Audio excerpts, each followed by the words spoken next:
기도 드리심으로 금요 예배 드리시겠습니다. 하나님 아버지 참 감사드립니다. 오늘도 저희에게 예배를 허락하여 주셔서 주님의 은혜 없이는 계속 악한 모습으로 그리고 악한 생각으로 살아갈 수밖에 없는 우리들의 존재를 주님께서 선함으로 이끌어 주심에 저희가 감사를 드릴 수 있는 기회를 주셔서 너무나도 감사드립니다. 지금까지 주님을 멀리 떠나 살던 지난 날들을 이 시간 회개하며 나아갑니다. 주님 은혜로 더욱더 함께하여 주셔서 우리의 몸과 마음이 다시 한번 주님께 온전히 드려줄 수 있는 그런 예배가 될 수 있도록 인도하여 주시옵소서. 이전 것들을 보며 다시 주님의 은혜를 확인하고 주님 앞에 더욱더 견고하게 서길 원합니다. 주님 그 모습으로 우리를 이 시간 예배 가운데 말씀 가운데 주님께서 굳건히 우리의 마음을 이끌어 주시옵소서. 감사드립니다. 예수님 이름으로 기도드립니다. 아멘. 다 같이 찬송가 273장 찬양 드리시겠습니다.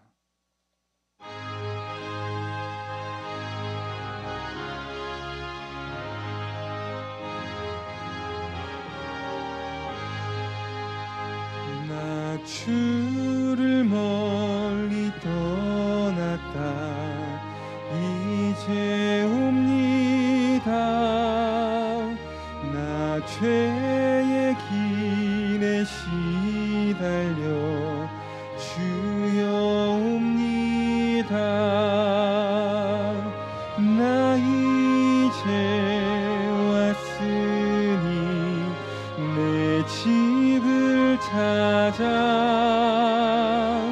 주여 나를 받으사 맞아 주소서.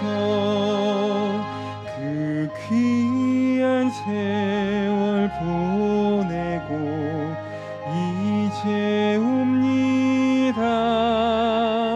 난 뉘우치는 눈물로 주여 옵니다. 나 이제 왔으니 내 집을 찾아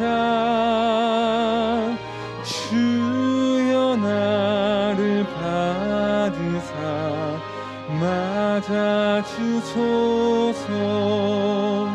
나 죄에 매여 고달파 이제 옵니다. 주 크신 사랑 받고자 주여 옵니다. 나 이제 왔으니 내 집을 찾아 주여 나를 받으사 맞아 주소서. 이 병든 마음을 고치려 이제 옵니다. 큰 힘과 소망 바라고 주여 옵니다. 나 이제 왔으니 내 집을 찾아 주여 나를 받으사 맞아 주소서. 나 바랄 것이 무언가 우리 주 예수 날 위해 죽임 당하심 믿고 옵니다. 나 이제 왔으니 내 집을 찾아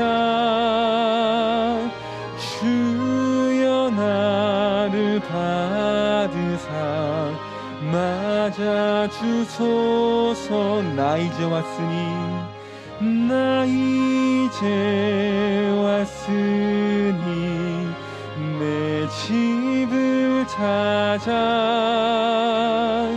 주여 나를 받으사 맞아 1절 나 주를 멀리 떠났다 이제 옵니다.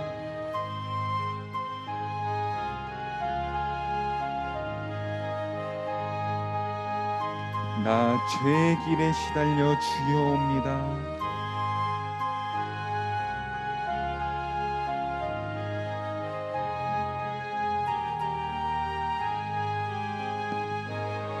나 이제 왔으니 내 집을 찾아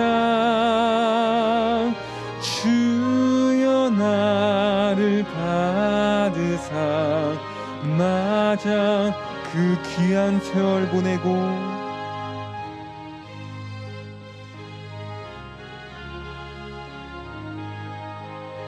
더욱더 회개하는 마음으로 고백하며 나아갑시다. 나 뉘우치는 눈물로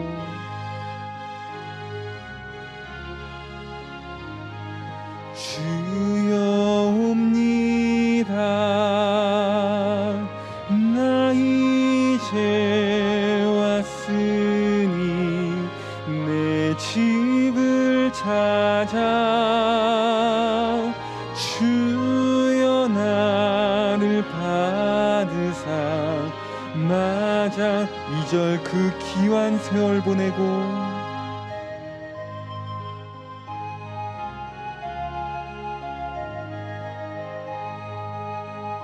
나 뉘우치는 눈물로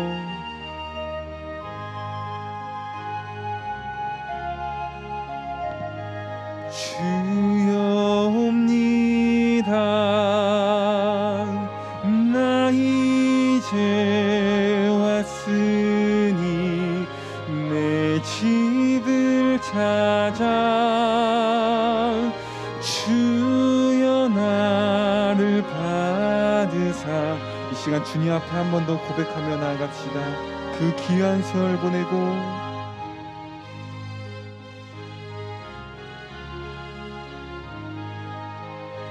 더욱더 회개하는 마음으로 주 앞에 나아갑시다. 나 뉘우치는 눈물로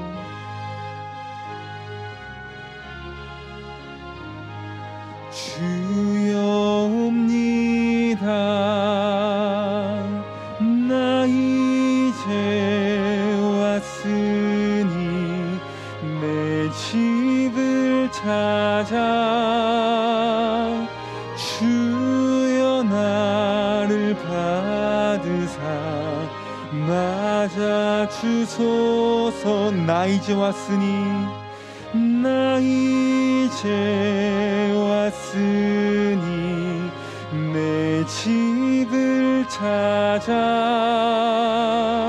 주여 나를 받으사 맞아 나 이제 왔으니 나 이제 왔으니 내 집을 찾아 주여 나를 받으사 맞아 주소서.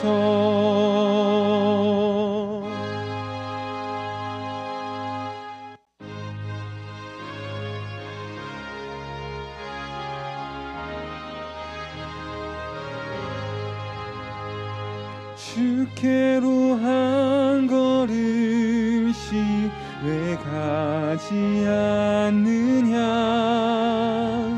내 죄를 자복하고 그 앞에 나가라. 한 걸음씩 한 걸음씩 주께 나오라. 주님께 아뢰이면 너 복을 받으리라. 값없이 주는 은혜 너 거절 말아라. 주께로 한 걸음씩 걸음씩 너 빨리 나가라. 주께서 너를 맞아 내 죄를 사리. 한 걸음씩 한 걸음씩 주께 나오라. 주님께 아뢰이면 너 복을 받으리라. 값없이 주는 은혜 너 거절 말아라. 주께로 한 걸음씩 주 은혜 받으라. 기회를 잃지 말고 내 마음 정하라. 한 걸음씩 한 걸음씩 주께 나오라. 주님께 아뢰이면 너 복을 받으리라. 값없이 주는 은혜 너 거절 말아라. 주께로 한 걸음씩 곧 와서 아뢰라. 기쁘게 너의 몸을 주 앞에 드리라. 한 걸음씩 한 걸음씩 주께 나오라. 주님께 아뢰이면 너 복을 받으리라. 값없이 주는 은혜 너 거절 말. 한 걸음씩 한 걸음씩 한 걸음씩 한 걸음씩 주께 나오라. 주님께 아뢰이면 너 복을 받으리라. 값없이 주는 은혜. 1, 2절 이 시간 하나님께서 우리에게 주신 음성으로 듣고 찬양합시다. 주께로. 왜 가지 않느냐? 내 죄를 자복하고 그 앞에 나가라. 한 걸음씩 한 걸음씩 주께 나오라. 주님께 아뢰이면 너 복을 받으리라. 값없이 주는 은혜 너 거절 말아라. 주께로 한 걸음씩 너 빨리 나가라. 주께서 너를 맞아 내 죄를 사리. 한 걸음씩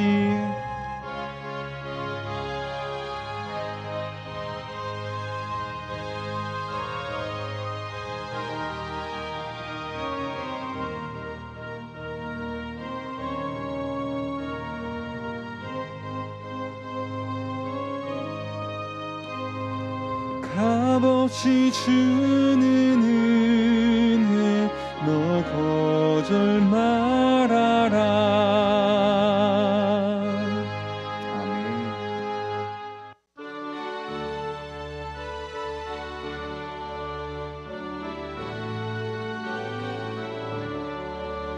이 세상 험하고 나 비록 약하나 늘 기도 힘쓰면 큰 권능 얻겠네.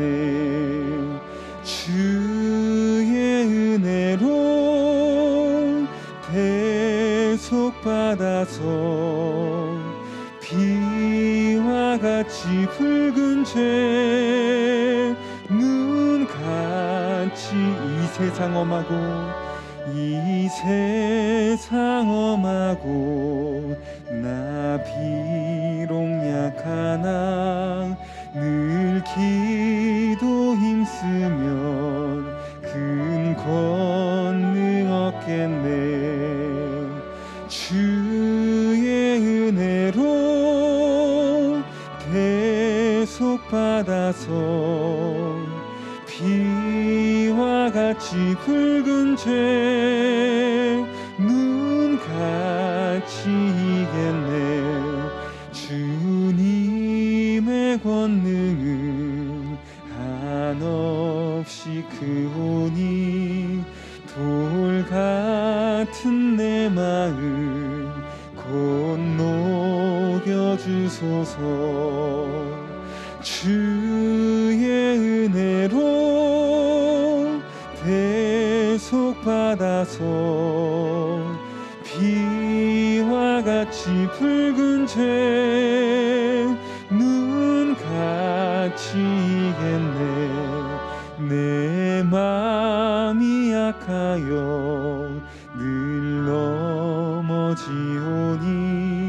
주 예수 힘주사 굳세게 하소서. 주의 은혜로 대속받아서 비와 같이 붉은 죄 눈같이 이겠네. 죄 사함 받은 후 새 사람 되어서 주 앞에 서는 날 늘 찬송하겠네. 주의 은혜로 대속받아서 비와 같이 붉은 죄 눈가 2절 주님의 권능 한없이 크오니 돌 같은 내 마음 곧 녹여주소서. 주의 은혜로 대속받아서 비와 같이 붉은 죄 눈가 내 맘이 약하여 늘 넘어지오니 주 예수 힘주사 굳세게 하소서. 주의 은혜로 대속받아서 비와 같이 붉은 죄 눈가 주의 은혜로 대속받아서 주의 은혜로 대속받아서 비와 같이 붉은 죄 눈가 주의 은혜로 대속받아서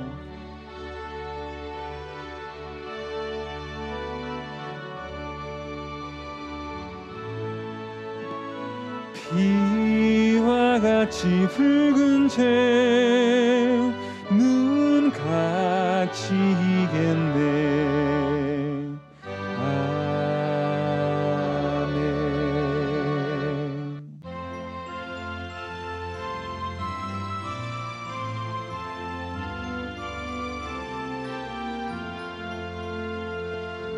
나의 믿음 약할 때에 주가 붙드네.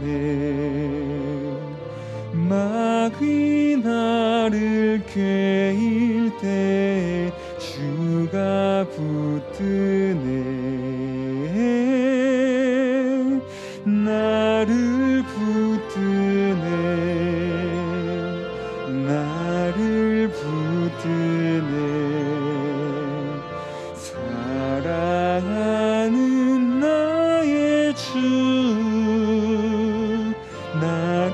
붙드네. 우리 구주 아니면 서지 못하네. 나의 사랑 식을 때 주가 붙드네. 나를 붙드네. 나를 붙드네. 사랑하는 나의 주 나를 붙드네. 나를 귀히 보시고 항상 붙드네. 구원 얻은 사람을 항상 붙드네. 나를 붙드네. 나를 붙드네. 사랑하는 나의 주 나를 나의 영혼 약할 때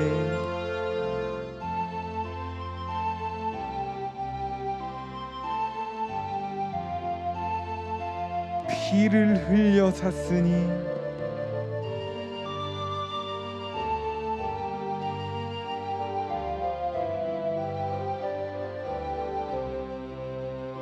나를 붙드네.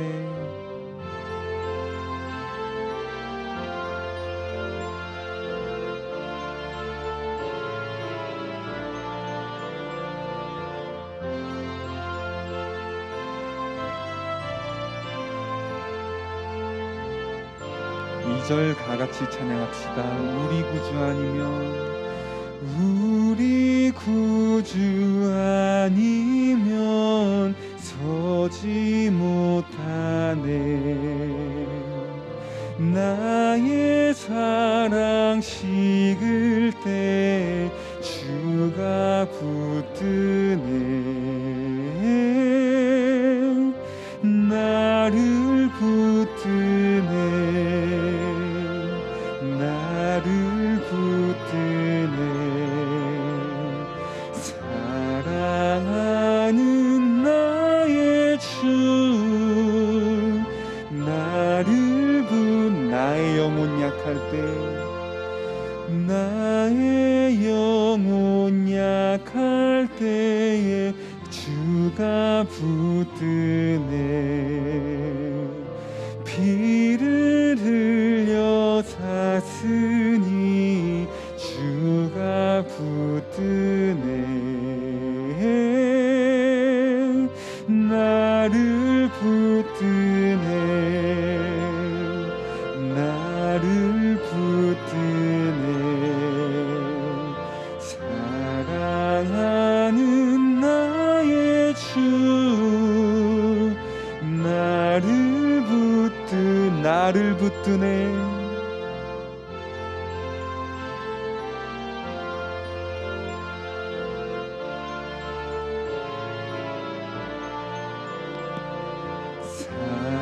사랑하는 나의 주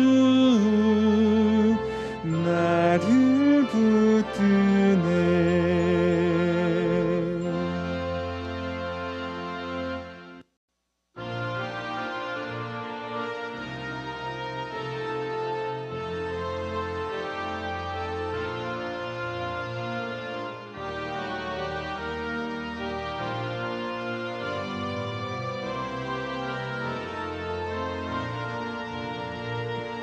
내 맘이 낙심되며 근심에 눌릴 때 주께서 내게 오사 위로해 주시네.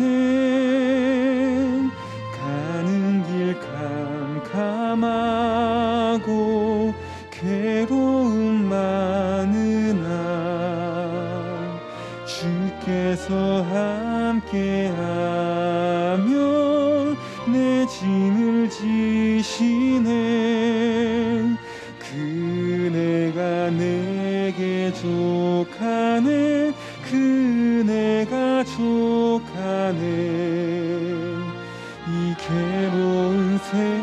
세상 지날 때 그네가 족하네. 희망이 사라지고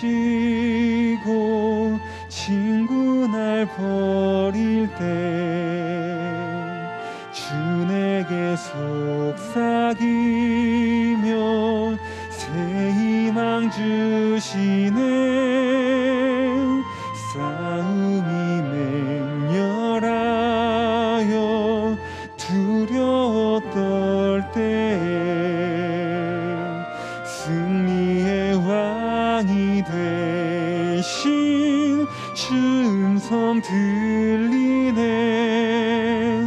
그네가 내게 족하네.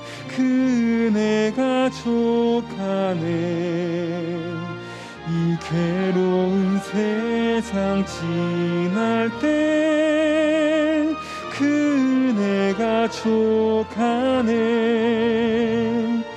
범민이 가득 차고 눈물이 흐를 때 주 나의 곁에 오사 위로해 주시네. 환난이 닥쳐와서 어려움 당할 때 주님의 능력 입어 원수를 이기네. 그네가 내게 족하네. 그네가 족하네. 이 괴로운 세상 지날 땐 그네가 내게 족하네. 그네가 내게 족하네. 그네가 족하네. 이 괴로운 세상 지날 땐 그네가 족하네. 이 시간 오늘 예배를 위해서 다 같이 기도드리시겠습니다. 기도하시겠습니다.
하나님 감사합니다. 하나님 예배할 수 있는 귀한 시간 주시며 참으로 감사합니다. 이 시간 저희들의 마음을 하나님께 활짝 엽니다. 하나님 저희들을 가운데 좌정하여 주셔서 우리가 하나님을 하나님으로 온전히 올려드리며 예배하며 살아가는 저희 모두가 될 수 있도록 주여 도와주시옵소서. 교회 속한 자들 한 사람 한 사람 찾아가 주시옵소서. 이 열매 맺는 교회라는 이름으로 저희들 하나로 묶어 주셨는데 하나님 이 이름에 걸맞는 그런 삶 살 수 있도록 열매 맺는 삶을 살 수 있는 자들 될 수 있도록 교회 속한 자들 하나님께서 한 사람도 빠지지 않고 찾아가 주셔서 그들의 삶 가운데서 당연히 하나님께서 요구하고 계시는 그 열매를 하나님 앞에 올려드릴 수 있는 그런 삶을 살 수 있는 자들 될 수 있게 한 사람 한 사람 주의 은혜로 긍휼로 덮어주시고 그들을 더럽게 만들고 그들을 혼미케 만들고 그들로 하여금 하나님과 등 돌리게 만드는 그 못된 것들의 그 역사들 가운데서 진정 자유함을 얻을 수 있도록 하나님 불쌍히 여겨주시고 은혜로 덮어주시옵소서. 끝날의 시간까지 제 입술 가운데 더욱더 하나님 역사해 주셔서 대언하시는 영으로 또 세밀한 음성으로 직접 저희들 가운데서 말씀하시는 그 성령의 음성으로 저희들 가운데 역사하셔서 저희들이 하나님의 자녀라면 저희들이 예수님 보시기에 합당한 그런 양이라면 하나님의 음성을 들을 수 있고 예수님의 음성을 들을 수 있다고 이야기하신 이 성경 말씀이 저희들의 삶 가운데 온전히 성취되어지는 우리가 하나님의 자녀로 예수님의 목자로 온전히 하나님 앞에 예배드릴 수 있는 시간 될 수 있도록 하나님 저희들의 귀를 하나님 사로잡아 주시옵소서. 예수님 이름으로 기도합니다. 아멘. 다 같이 히브리서 3장 말씀 3장 7절 말씀 보도록 하겠습니다. 금요일 날은 종말론에 대해서 함께 보고 있고 요한계시록 20장 말씀에 천년왕국이라는 것을 보면서 그 예수님 옆에 주와 함께 왕노릇하는 자들이 제사장이었다라고 하는 그 말씀. 그래서 과연 제사장이라는 것이 어떠한 의미를 가지고 쓰여진 걸까를 함께 알기 위해서 히브리서를 함께 보고 있습니다. 3장 7절 지난주에도 읽었는데 좀 더 한 번 더 읽어보도록 하죠. 7절 말씀 3장 7절 읽겠습니다. 그리스도께서는 이렇게 뛰어난 분이시기에 성령께서도 다음과 같이 말씀하셨습니다. 오늘 주께서 하시는 말씀을 들어보아라. 하나 짚고 넘어갈까요? 그리스도가 뛰어나신 분이다. 이렇게 뛰어난 분이다 하는 이야기를 하고 있죠. 그 얘기를 지금 왜 하고 있냐면 유대인들, 이스라엘 백성들에게 있어서 최고의 지도자라고 하면 모세를 얘기하고 왕이라고 얘기할 때는 다윗 왕을 얘기하죠. 그래서 그 두 사람들과 관련된 글들을 지금 계속 얘기하고 있는 거예요. 모세 얘기를 6절까지 했고요. 7절 이후로 이 시편 말씀, 다윗이 하나님께 이렇게 자신의 신앙을 시로 고백한 것들을 모아놓은 책이 시편인데 그 시편이 단순하게 그냥 뭐 성령과 상관없이 그냥 그의 말이라기보다 성령께서 다윗 안에서 역사해 주셔서 계시의 말씀을 주신다던가 예언의 말씀을 주신 것들이라고 하는 다윗이 한 그 이야기가 하나님께서 성령을 따라 다윗에게 계시의 음성, 예언의 음성, 권면의 말씀 뭐 이런 것들로 주신 것이고 그 음성들을 다윗이 이렇게 적어서 모아놓은 책이 시편이다. 뭐 이런 얘기를 하고 싶은 거죠. 8절 말씀. 오늘 주께서 하시는 말씀을 들어보아라. 무리바에서 너희 선조가 그랬던 것처럼 그렇게 고집을 부리지 말아라. 너희 선조가 마사에서 그랬던 것처럼 그렇게 고집을 부리지 말아라. 성경을 좀 깊게 자주 보시고 익숙하신 분들은 요 8절 말씀만 보면 모세가 이스라엘 백성들과 이제 헤어질 때 40년간의 광야 생활이 끝나고 헤어지면서 이제 그들만 가나안 땅으로 들어가기 바로 직전에 신명기 말씀을 통해서 고별 설교를 할 때 꼭 그때 했던 것 같은 말씀이에요. 그때 했던 그런 느낌이죠. 너희 선조가 그랬던 것처럼 너희 고집 부리지 말아라.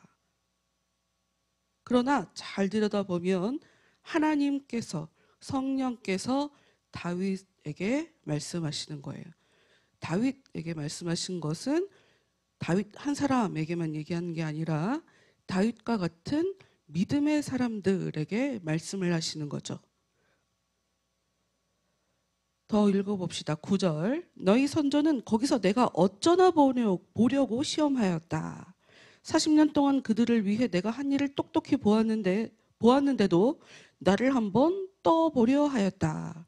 하나님께서 이스라엘 백성들이 40년 동안 당신을 계속 떠봤대요. 그들이 고집을 부리며 하나님의 말씀을 듣지 않고 40년 동안 하나님께서 어떻게 자기들에게 일했는지를 다 봤으면서도 계속 떠봤다는 거예요. 그런데 그게 어떠한 형태로 나타나냐면 불평불만으로 나타나요. 이들이 우리 하나님을 시험하자 이렇게 한 게 아니고요. 그냥 불평을 했죠. 그것을 가지고 하나님은 쟤네들이 나를 계속 시험하더라. 시험했다. 이렇게 얘기를 하고 있죠. 10절. 나는 그 백성들에게 노하여 어쩌면 그리도 마음이 떠나 있을까. 그들은 내 도를 들어보려고도 하지 않는구나 하고 말하였다. 생각해 보니까 제가 이스라엘 백성들이랑 40년 동안 그 광야 생활을 했다. 내가 애굽 땅에서 벌어진 10가지 그 재앙을 경험했다. 그럼 난 어떻게 할까? 어떻게 했을까? 생각을 해봤거든요. 나는 불평을 안 했을까? 그런데 마침 세상에 오늘 설교할 때 하라고 하나님이 네 얘기를 해라 이러고 마음을 주신 건지 제가 올라오기 한 40분 전에 약간 어떤 일이 있었어요. 그건 뒷부분에 가서 말씀드릴게요. 나도 하나님을 시험하고 있구나 하는 생각이 들더라고요. 헐, 와, 나도 다를 거 없네. 나도 이스라엘 사람들이랑 진짜 다를 게 없구나. 제가 그 생각을 들었거든요. 근데 하나님이 화가 나서 어쩌면 쟤네들 마음이 나한테서 저렇게 멀까? 왜 내 얘기를 들어보려고 하지 않을까? 하고 말씀하셨다는 거예요. 11절. 나는 무척 화가 나 맹세하였다. 그 땅에 편히 쉬라고 그들에게 허락한 그 땅에 그들은 결단코 들어가지 못하리라. 하나님 너무 화가 나셔서 쟤네는 안 되겠다 하고 당신이 허락하신 그 땅에 들어오지 못하게 했다는 거죠. 그런데 그 땅을 지금 뭐라고 묘사하고 있냐면 편히 쉬라고 허락한 땅이에요. 편히 쉬라고 허락한 땅. 이걸 잘 기억하세요. 12절. 사랑하는 형제들이여, 여러분은 늘 자신을 살펴 악에 물들거나 불신앙에 빠져 살아계신 하나님에게서 떨어져 나가는 일이 없도록 조심하십시오. 여러분, 늘 자신을 살펴야 내가 악에 물들었구나 하는 내 모습이 보이고요. 내가 지금 믿음이 없구나, 내가 하나님을 믿지 못하고 있구나 하는 것을 깨닫게 돼요. 이게 왜 문제냐면 믿음이 없으면 불신앙에 빠지면 하나님에게서 떨어져 나간다는 거예요. 지금 내가 믿음이 없으면 믿음이 생길 때까지 떨어져 나가는 거예요. 이 얘기가 무슨 얘기인가 싶죠? 지금이란 말을 제가 덧붙여서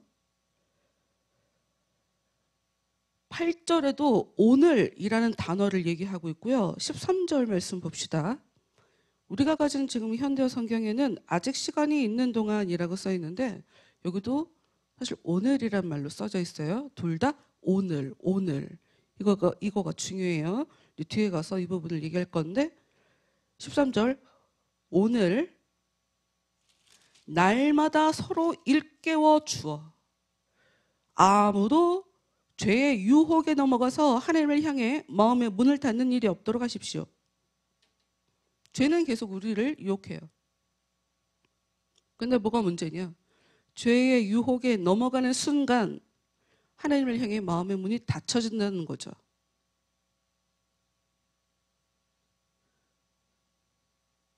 그게 문제죠. 사람이 어떻게 죄 안 짓고 살아? 저는 이런 얘기가 사실 가장 기가 막혀요. 정말 기가 막혀요. 제가 제 자랑 같지만 세상 사람들이 볼 때 또 일반적인 그 기준에 의하면 저 굉장히 착한 사람이에요.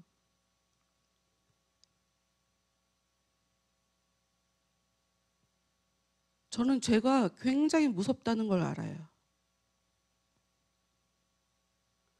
제가 착한 사람이다 하는 이 얘기도 좀 설명이 필요한 얘기입니다만, 제가 죄가 무서운 줄 모르면 착하게 살까요?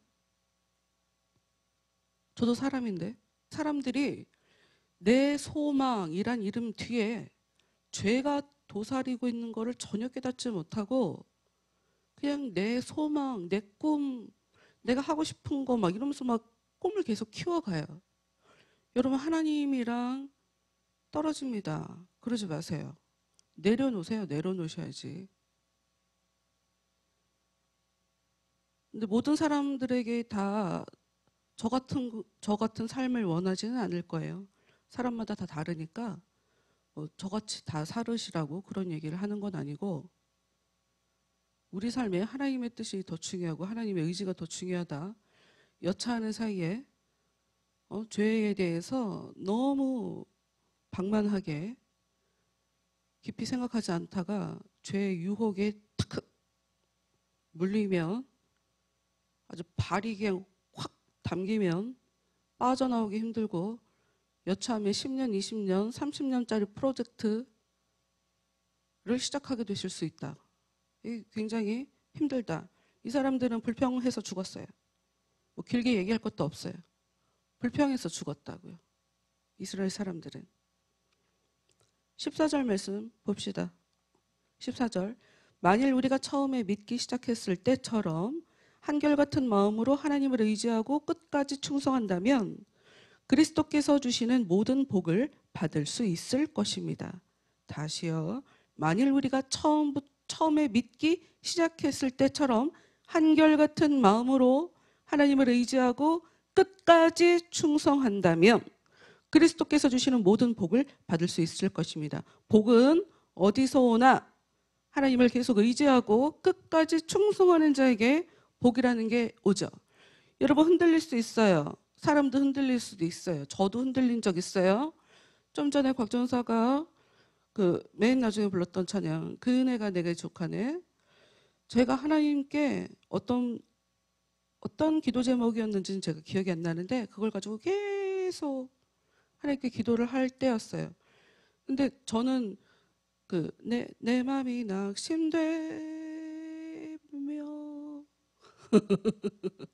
네, 그네가 내게 족하네. 이게 바울이 하나님께서 바울에게 이야기하신 것을 가지고 만든 찬양이잖아요. 근데 저는 그 찬양을 그 당시에는 몰랐어요. 근데 기도하는데 하나님이 그 찬양을 부르라고 마음에 감동을 주셨던가.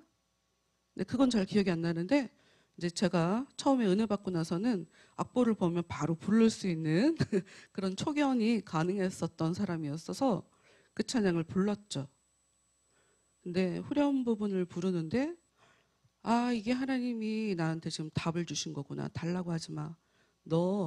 내가 너한테 이미 충분히 많이 줬어 하는 바울에게 주셨던 그 마음을 지금 나한테도 동일하게 내 기도에 그렇게 응답하셨구나를 알겠더라고요.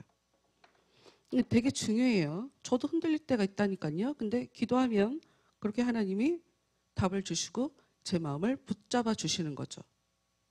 그렇게 흔들리는 것 자체를 했다고 자기 자신을 책망한다면 그것은 하나님을 오히려 알지 못하는 사람들이 하는 행동이에요. 흔들릴 수 있다, 인간은.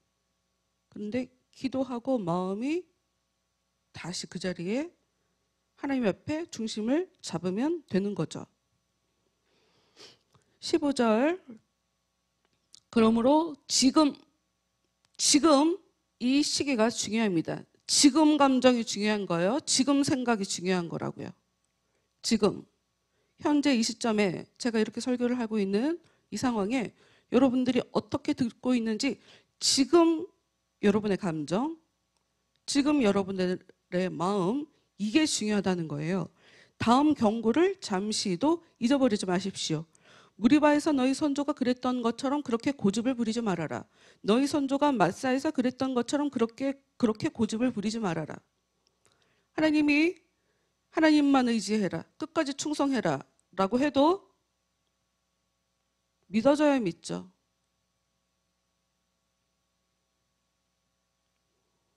하나님을 의지해라. 그래도 사람 찾아다니죠. 돈이 위로를 주고 돈이 안식을 주니까, 돈이 기쁨을 주고 자유를 주니까 돈을 찾아다니죠. 돈을 의지해요. 지금 이게 바로 지금 하나님의 음성을 들었지만 고집 부리고 사는 사람들인 거죠. 16절. 하나님의 음성을 듣고도 하나님을 거역한 자들이 누구였습니까? 자기들의 지도자 모세의 인도를 따라 애굽을 빠져나온 사람들이 아니었습니까? 그들은 하나님의 음성을 들었는데도 하나님을 거역했죠.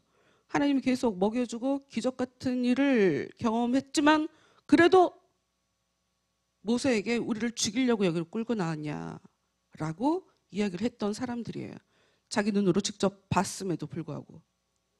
17절.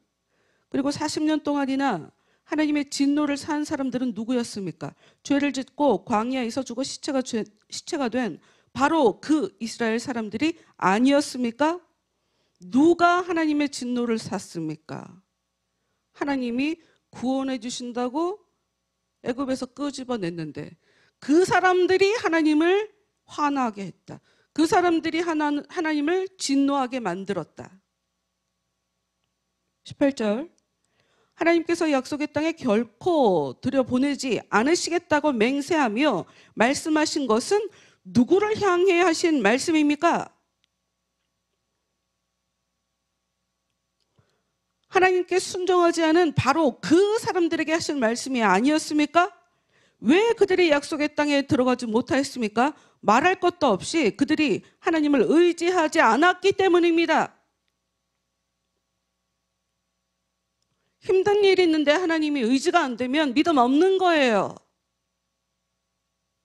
하나님 의지하지 않아요, 사람들이. 그래서 더 힘들게 살고요. 더 고통당해요. 믿음이 없으니까. 기도하러 나오는데도 믿음이 없어. 왜? 내 고집대로 안 돼갖고 화가 나갖고 지금 기도하러 나왔는데 무슨 믿음이 있어요? 나 원하는 거 이거니까 이거 빨랑 들어주라고요. 이러고 하나님 앞에 협박하러 나왔는데 무슨 믿음이 있어서 마음에 평안이 있을 수 있어요? 절대로 평안이 없죠. 의지하지 않으면 약속의 땅에 들어가지 못한다. 의지해야 된다, 하나님을. 이제 4장으로 들어가도록 하겠습니다. 여러분 4장 이 말씀을 들으면서 잘 따라오세요. 제가 제 나름대로 쉽게 이야기한다고 해도 여러분들이 힘들 수 있어, 어려울 수 있어요. 하여튼 쉽게 얘기해 볼게요. 히브리서 4장 1절. 그러나 누구든지 원하기만 하면 하나님께서 준비해 두신 안식처에 들어갈 수 있다는 약속은 아직도 살아 있습니다. 하나님의 약속이 지금도 유효하다. 하나님이 안식처, 하나님께서 준비해 두신 그 안식처에 들어갈 수 있는 그 약속, 하나님이 준비해 주신 그 안식처에 누구나 들어갈 수 있다라고 하는 그 약속이 지금도 살아있다. 아직도 살아있다. 누구든지 원하기만 하면 들어갈 수 있다. 원해야 들어간다. 그러므로 여러분 가운데 그곳에 들어가지 못하는 사람이 생기지 않도록 조심하십시오. 누군가는 이 메시지를 듣는 사람들 중에 누군가는 들어가고 누군가는 들어가지 못한대요. 그러나 누구든 다 원할걸요? 원하는데 들어가지 못하는 자들이 분명히 있을걸요. 2절 말씀 봅시다. 하나님께서 우리를 구원하시리라는 놀라운 소식은 모세 당시의 사람들에게도 전해졌습니다. 그러나 이 놀라운 소식도 그들에게는 아무런 도움이 되지 못하였습니다. 그들의 믿음으로 그 소식을 받아들이려 하지 않았기 때문입니다. 여러분, 원하기는 하는데 믿음이 없으면 하나님의 약속이 복된 소식에 아무런 도움이 되지 않는데요. 믿음이 있어야 된다는 거예요. 믿음. 여러분 지금 제사장 얘기를 해야 되는데 지금 믿음 얘기를 하고 있어요. 이제 뒷부분에 나올 거예요. 믿음. 원하는 마음도 있어야 되는데 원하기만 해서 되는 게 아니라 믿음이라는 게 있어야 된다는 거예요. 3절. 그러나 이미 하나님을 믿고 있는 우리는 그 안식처에 들어갈 수 있습니다. 하나님께서는 이 세상을 처음 만드실 때 이미 그 안식처를 마련해 두시고 이렇게 말씀하셨던 것입니다. 내가 여기서 여러분 요 따옴표를 나중에 읽고 그 4절부터 먼저 읽도록 할게요. 뒷부분을 먼저 읽도록 할게요. 4절. 다시 3절 뒷부분 제가 다시 읽고 4절로 넘어갈게요. 하나님께서는 이 세상을 처음 만드실 때 이미 그 안식처를 마련해 두시고 이렇게 말씀하신 거예요. 4절. 우리는 하나님께서 모든 준비를 다 끝낸 후 기다리고 계시다는 것을 알고 있습니다. 하나님께서는 창조의 7째 날에 계획하신 대로 모든 일을 마치고 쉬셨다라는 기록이 있기 때문입니다. 앞에 안 읽은 거로 올라가 보죠. 그런데 그 하나님이 내가 진노하여 맹세한 것과 같이 편히 쉬라고 너희에게 허락한 그 땅에 너희는 결단코 들어가지 못하리라. 여러분, 하나님께서 우리에게 주신 그 안식처는 언제 만들어졌냐? 창조시에. 하나님이 지금 이스라엘 백성들에게 너네는 그 안식에 못 들어간다. 약속의 땅에 못 들어간다. 그렇게 얘기를 계속하셨으니 그 안식이라는 것이 가나안 땅 들어가는 걸 얘기하는 거구나 하는 것으로 우리는 생각할 수 있어요. 그래서 하나님도 내가 진노하여 하나님을 계속 테스트하고 하나님께 계속 불평불만하고 한 그 사람들, 하나님을 믿지 않았던, 하나님을 의지하지 않았던 그 사람들에게 내가 진노하여 맹세한 것과 같이 편히 쉬라고 너희에게 허락한 그 땅에 너희는 결단코 들어가지 못하리라. 가나안 땅에 들어가지 못한다라고 얘기하신 대답으로 보이죠.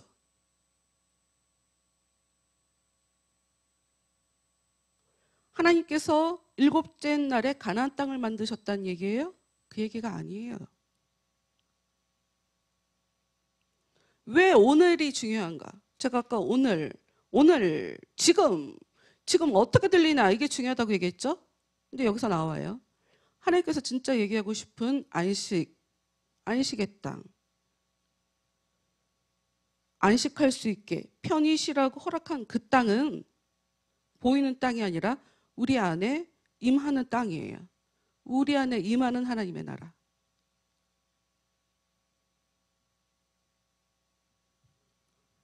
오 절 말씀 봅시다. 나 지금 쉽게 얘기하려고 하는 건데 어려우면 다음에 또 하면 되죠.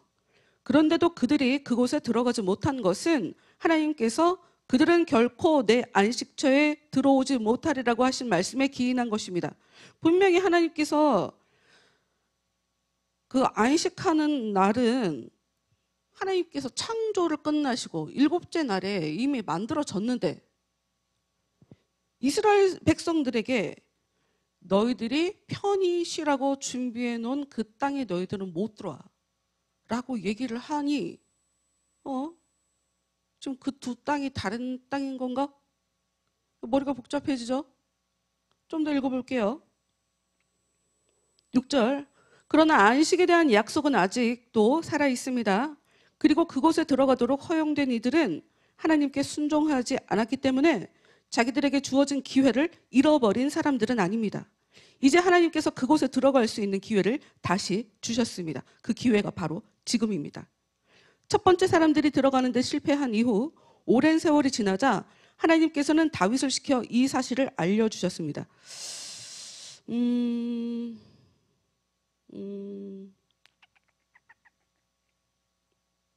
지금 시간이 어떻게 되지? 지금 이 본문에서 이야기하고 있는 안식, 지금 들어가는 그 안식이 대체 순종으로 들어가는 안식, 믿음으로 들어가는 안식이 대체 무슨 말일까를 볼 수 있는 부분이 있어요. 사무엘상 말씀이거든요. 거기를 볼게요. 그런데 히브리서 4장 11절부터 13절까지 말씀 보고 그리로 갈게요. 히브리서 4장 11절부터 13절까지 보고 사무엘상 말씀으로 가서 볼게요. 대체 하나님께서 얘기하신 그 창조의 일곱째 날에 쉬셨다고 해놓고 하나님을 의지하는 자들이 그 쉬는 땅에 못 들어온다는 얘기가 대체 무슨 얘기인지를 그것을 보면 알 수 있으니까 하여튼 11절 말씀부터 봅시다. 그러므로 우리도 이 안식처에 들어갈 수 있도록 최선을 다합시다. 이스라엘 자손이 하나님께 불순종했기 때문에 들어가지 못한 사실을 기억하고 하나님을 거역하지 않도록 조심합시다. 하나님의 말씀은 살아있고 능력이 넘칩니다. 날이 선 칼보다도 더 날카로워 우리 마음속에 있는 생각이나 욕망까지도 가르고 그 정체를 드러내게 합니다. 하나님께서는 누가 어디에 가 있든지 그 사람들을 다 알고 계십니다. 살아계신 우리 하나님 앞에서는 모든 것이 다 벌거숭이로 드러나게 마련입니다. 하나님의 눈앞에 숨을 수 있는 피조물이란 하나도 없습니다. 그러므로 언젠가는 우리도 우리 자신이 행한 모든 일들을 하나님 앞에서 낱낱이 설명하지 않으면 안 됩니다. 이게 무슨 얘기냐면요. 11절에 안식처에 들어갈 수 있도록 우리가 최선을 다하자고 써 있어요. 그런데 이스라엘 자손들이 하나님께 불순종했다. 그래서 못 들어갔다. 그러니 하나님을 거역하지 않도록 조심해라 하면서 갑자기 하나님의 말씀이 뭐 검같이 생겼고 이런 얘기를 하고 있어요. 그러면서 마음속에 있는 생각이나 욕망을 가른다 이렇게 써 있어요. 정체를 드러낸다. 이게 무슨 얘기냐면 하나님의 말씀을 들을 때 내 안에 있는 욕망이나 내 안에 있는 생각이라는 것이 드러난다는 거예요. 하나님의 말씀을 들을 때 내 안에 있는 욕망이 드러나죠. 어떻게 그렇게 살아? 어떻게 복수를 안 할 수가 있어? 어떻게 참고 살아?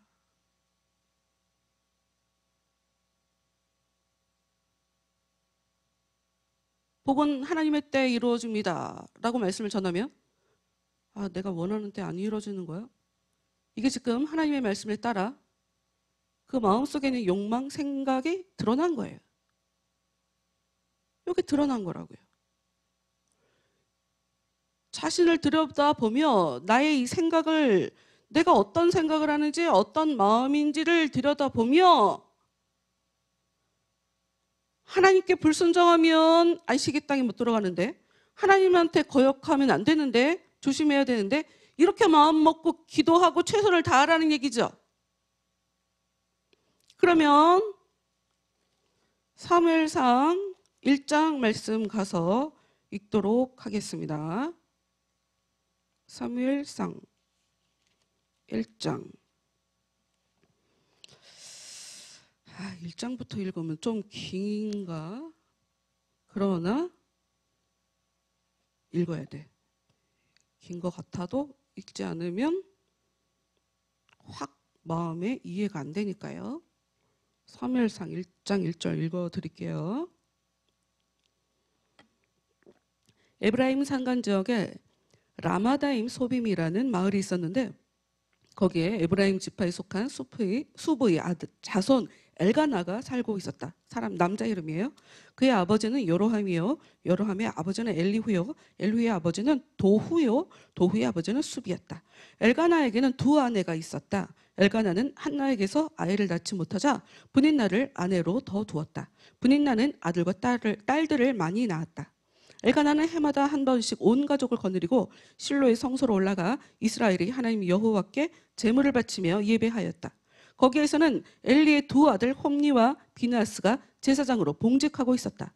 그런데 엘가나는 이렇게 예배드릴 때마다 희생의 짐승을 잡아 제물로 바쳤으며 그때마다 식구들에게 희생 제물의 고기를 고루고루 나누어 주었다. 그러나 한나의 몫은 특별히 맛있는 부위로 크게 떼어 주었다. 비록 여호와께서 한나의 태를 닫아 자식을 낳지 못하게 하셨을지라도 엘가나는 그녀를 더 사랑하였던 것이다. 하지만 이런 일이 있을 때마다 분인나도 토라져서 한나의 마음을 아프게 하였다. 자식도 낳지 못한다는 이유로 어찌나 업신 여기는지 한나는 슬픔 때문에 아무것도 먹을 수 없었다. 그러면 엘가나가 한나에게 가까이 다가가 당신은 왜 울기만 하고 있어? 왜 아무것도 먹지를 않소? 당신이 이토록 슬퍼하고 괴로워할 것이 무엇이란 말이요? 당신에게는 내가 10 아들보다도 더 낫지 않소? 하면서 따뜻하게 위로해 주었다. 그런데 한 번은 식구들이 모두 희생제물의 고기를 나누어 먹고 포도주까지 마셨을 때였다. 그 무엇 하나 입에 대지 않던 한나가 슬며시 자리에서 일어나 성전 안으로 들어갔다. 성전 문 밖에는 제사장 엘리가 의자에 앉아 있었다. 한나는 슬프고 괴로운 심정으로 울면서 기도하였다. 이스라엘의 하나님 여호와여, 이 비천한 계집종을 불쌍히 여겨 주십시오. 제발 제게 아들 하나만 허락하시어 이 괴로움에서 벗어나게 해 주십시오. 그러면 그 아들을 주께 바치겠습니다. 그 아들을 일평생 주님의 사람으로 삼겠습니다. 그 아들의 머리에 칼을 대어 깎지도 않겠습니다.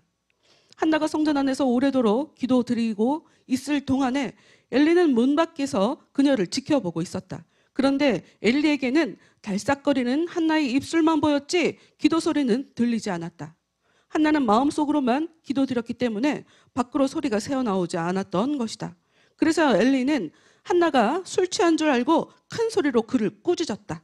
이보시오, 언제까지 성전 안에서 이렇게 주적이나 하고 있을 참이요? 어서 술에서 깨어나시오. 그러자 한나는 이렇게 대답하였다. 아닙니다. 저는 술을 전혀 마시지 않았습니다. 저는 그저 불쌍한 여자로서 제 슬픈 마음을 여호와 앞에 그대로 쏟아 놓았을 뿐입니다. 제가 이토록 오랫동안 기도드리게 된 것은 제 슬픔의 고통을 견딜 수 없기 때문입니다. 그러니 저를 그토록 나쁜 여자로만 보지 말아 주십시오. 엘리가 한나의 딱한 사정을 듣고 그녀에게 말하였다. 이제는 안심하고 편안히 돌아가 있으시오. 이스라엘을 돌보시는 하나님께서 부인의 기도를 들어주실 것이오. 그러자 한나가 엘리에게 작별을 고하고 가족에게 돌아와 그들과 함께 먹고 마시며 더 이상 슬퍼하지 않았다. 여러분, 굉장히 억울한 상황이잖아요. 자기가 아기를 못 낳아서 다른 여자가 들어왔어요. 근데 거기는 아들도 낳고 딸도 많이 낳았어. 남편이 나를 사랑해줘도 위로가 안 되죠. 너무 속상해서 하나님께 가서 기도를 해요. 근데 기도하는 모습을 보고 제사장이 술주정한다고. 그런데 이 한나는 그 상황에 서운해하지 않아요. 기분 나빠하지 않아요. 아닙니다 라고 얘기했지. 여러분, 진짜 기분 나쁘면 아무리 축복의 말씀을 얘기를 해줘도 안 들려요. 안 들려요.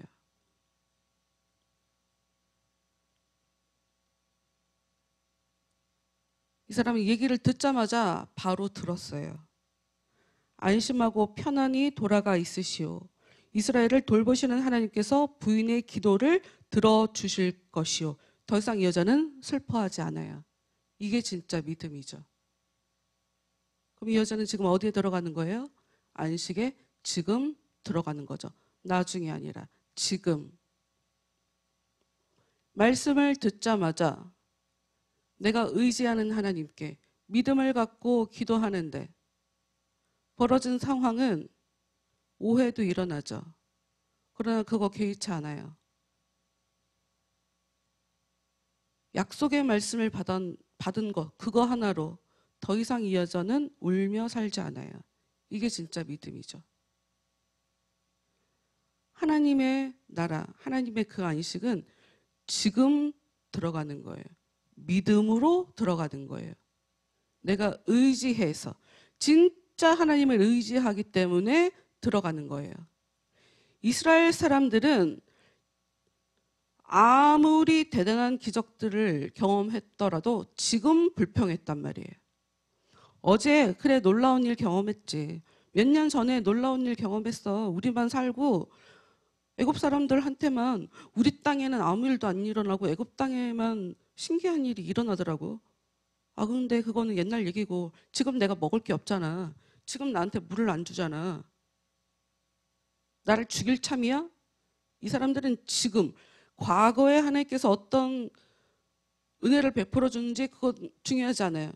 우리가 지금 어딜 향해서 가는 중이다. 이것도 중요하지 않아요. 이 사람들도 지금만 중요해요. 지금만. 그런데 지금 불신으로 가득 찼죠.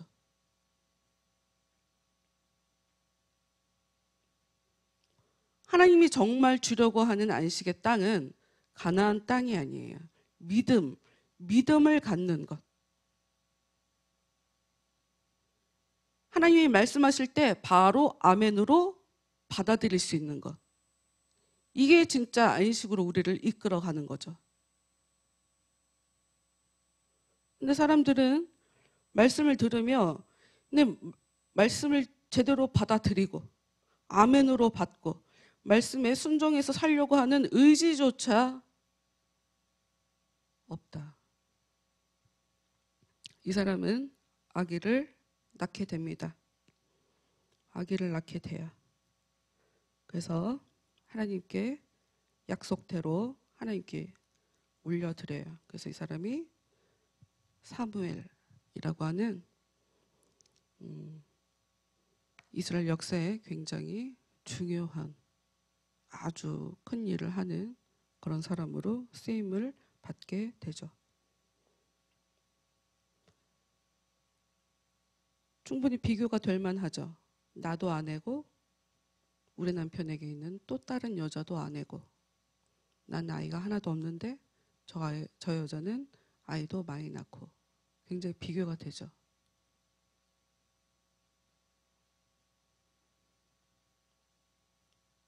그렇게 말씀하시지만 제가 아기를 정말 가질 수 있을까요? 아니요. 이런 거 안 한다 이거예요. 여러분 믿음, 은혜라고 하는 것은 여러분들이 하나님 앞에 평소의 삶을 어떻게 하나님께 의지하며 살고 내가 평소에 내 삶을 얼마나 들여다보고 내 감정을 들여다보고 하는 것에 따라 하나님께서 부어주신 은혜가 다르다. 하나님께서 그 안식, 기쁨, 평안 이 하늘의 것으로 그 하늘의 그 영원한 사라지지 않는 하늘의 그 유산으로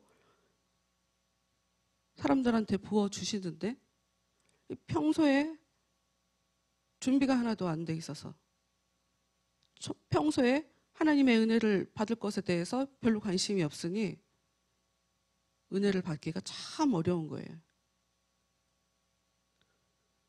그러니 우리의 삶은 계속적으로 지금 내가 어떻게 사는지 중요해. 옛날 어제까지 내가 신앙생활 못한 거 내가 하나님의 불신으로 산 거 됐어. 이제 그거 신경 쓰지 않을 거야. 내가 앞으로 더 잘할 거야. 내가 지금 잘할 거야.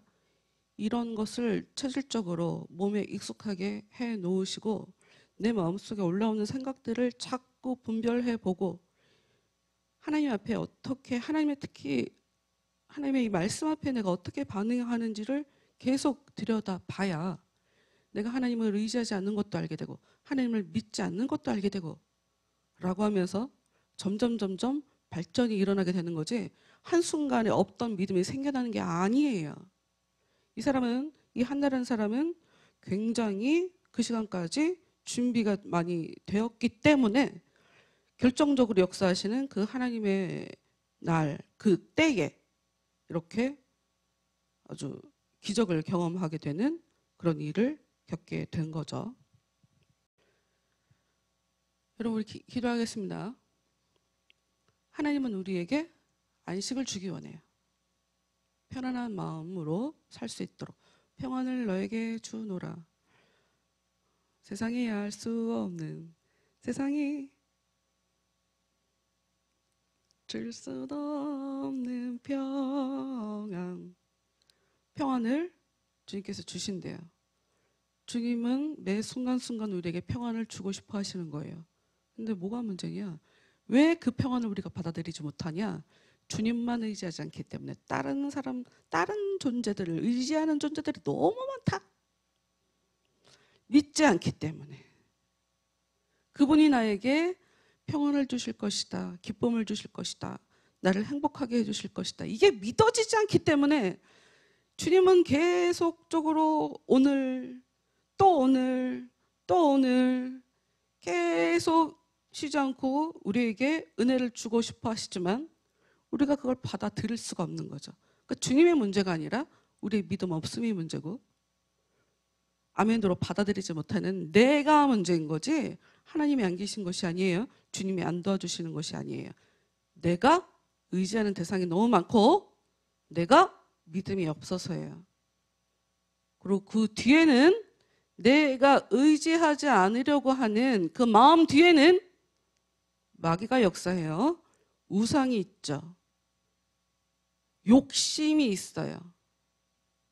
하나님만 갖고 안 될 것 같아서 여기도 의지하고 저기도 의지하고 또 뭔가를 의지하는 그런 못된 마음 때문에 하나님이 은혜를 줄 수가 없죠. 하나님만 의지해야 하나님께서 주시는 그 은혜를 그 자리에서 바로 받을 수가 있는데 그러지 않는다는 거예요. 주님을 의지하지 않고 주님만 의지해야 되는 것이 당연한데 하나님만이 아닌 다른 것에 너무 마음을 주고 다른 것들을 의지하고 한 저의 삶을 하나님 용서해 주옵소서. 제가 무엇을 의지하며 사는지 그래서 하나님 앞에 지금 거역하고 사는 저의 마음의 이 실체를 하나님 보여주셔서 제가 주님만 더 의지하며 살아갈 수 있도록 도와주옵소서 하고 기도하고요. 주님만 믿을 수 있도록 주님께서 말씀하실 때 어떤 순간에도 믿을 수 있도록 제 마음에 있는 욕심들을 다 내려놓습니다. 불신하게 만드는 이 못된 마음 다 버립니다. 주여 저의 마음을 깨끗하게 하여 주시고 진정한 믿음을 제 안에 허락해 주셔서 그 안식 가운데로 이끌어 주시는 그 안식의 나라, 쉴 수 있는 그 하나님의 나라로 인도해 주시는 그 하나님을 깊게 경험하며 살 수 있도록 주의 역사하여 주옵소서. 다 같이 기도하도록 하겠습니다.